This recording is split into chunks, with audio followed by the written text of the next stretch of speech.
Get heavy. Hello. My poem is entitled Orexis, which is Latin for to not have an appetite or to stop being hungry, which is the basis for the word anorexia. And before I'm swept up into the sky, I might whisper, I'll miss this place when I'm gone, and the days that were mine. I have been lied to about sex because I didn't know that love has questions and wanders through your body, searching for answers in your small intestine, esophagus, and lungs. I didn't know that.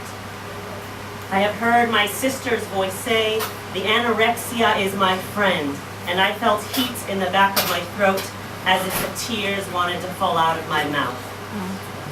I have once ran through a hollow city to sweat out my frustration and sweat out my fears and flaws and regrets and helplessness and anger and the fact that I cannot save my loved ones with disease.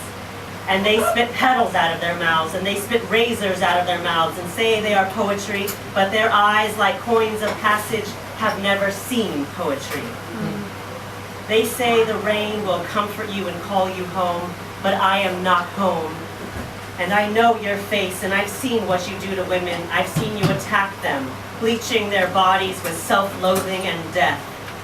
This is how I know Millie Yeager lied. We all dwell in one country, O stranger, the world, that he was young and afraid as I am now. There are no police shields here, no riots of the country that spill out into sheets of blood and shit and leaking membranes. There is no war but in the mind, and we can all think it away in a dream. But I have seen hate, I know its face. The bloody, pulpy mucus of life expelled from its mother's soft womb, and the vengeful clamoring for its sexuality over religiosity and fanatical hunger. I remember holding my own mother in her own bed and feeling her shoulders roll with sobs as I wished desperately that my love would convince her she hadn't failed. And I have failed.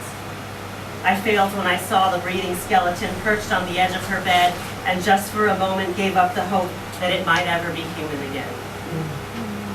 I have tried to believe in love and in healing, but I am lost, like a whisper in a tornado, because I have left my love and I've left my home, wishing I can fix you, I can fix you, I can fix you.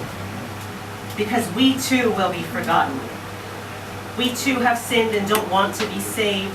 We too carve our reckless initials on the bark of some wild drug.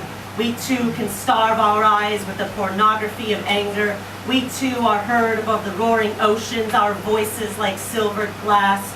We too read our lovers' poetry, unfaithful and enraptured in devastating lust. We too have painted our tongues black with lies. We too gave marrow by plunging needles into our souls and sucking out the radiance. We too have lost our language. We too have lost our homes and heroes. We too have lost our minds and friends. We too tell too many truths and never listen to a single one of them. We too died in war and felt our guts spill out onto the kitchen table. We too have experienced political rug burns and are sick and tired of being sick and tired. We too want sheets of rain and oil to ruin the sky like guilt.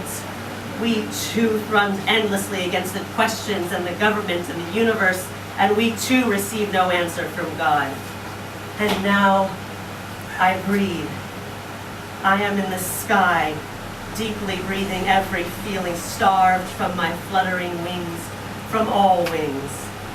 Their feathers whistling and cutting through air, and down below every gasping tree threatens to tear my voice from its throat.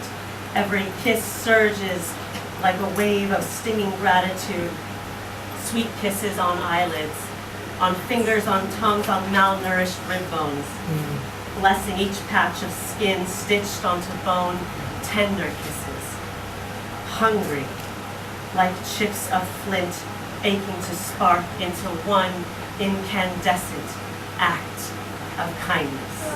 Yeah.